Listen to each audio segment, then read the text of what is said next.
Saudara, setelah Presiden Prancis Emmanuel Macron, kali ini giliran Perdana Menteri Inggris Keir Starmer yang pemerintahannya akan mengakui negara Palestina dengan solusi dua negara. Dalam pernyataannya, Starmer juga akan segera meluncurkan bantuan kemanusiaan ke wilayah Gaza. Sedikitnya 25 orang tewas akibat serangan udara dan tembakan tentara Israel di jalur Gaza pada Jumat malam hingga Sabtu. Sebagian besar korban tewas akibat tembakan ketika mereka menunggu truk bantuan di dekat perlintasan Zikim.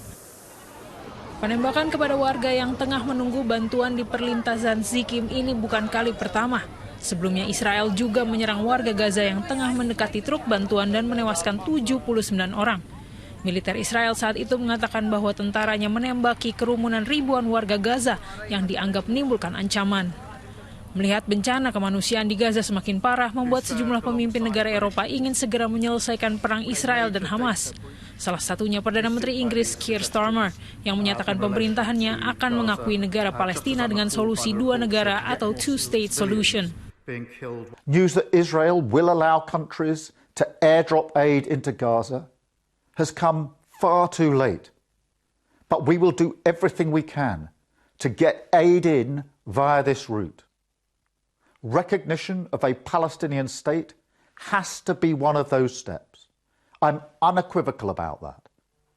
But it must be part of a wider plan which ultimately results in a two-state solution and lasting security for Palestinians and Israelis.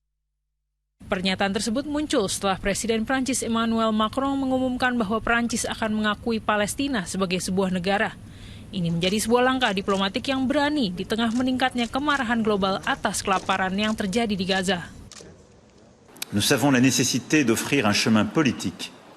Et je crois à l'avenir de la solution à deux États comme base d'une architecture de sécurité régionale qui permettra à Israël de vivre en paix et en sécurité avec ses voisins. Je crois à la nécessité d'unir nos voix à Paris, à Londres et partout ailleurs pour reconnaître un État de Palestine et initier cette dynamique politique qui est la seule conforme à une perspective de paix. Pengumuman mengejutkan Macron mengungkap perbedaan di antara negara-negara sekutu Eropa yang dikenal sebagai E3 mengenai cara meredakan krisis kemanusiaan yang memburuk dan mengakhiri perang Israel-Hamas. Ketiga negara tersebut mendukung negara Palestina secara prinsip, tetapi Jerman belum memiliki rencana dalam waktu dekat untuk mengikuti langkah Prancis yang rencananya akan diumumkan Macron pada sidang Majelis Umum PBB di bulan September.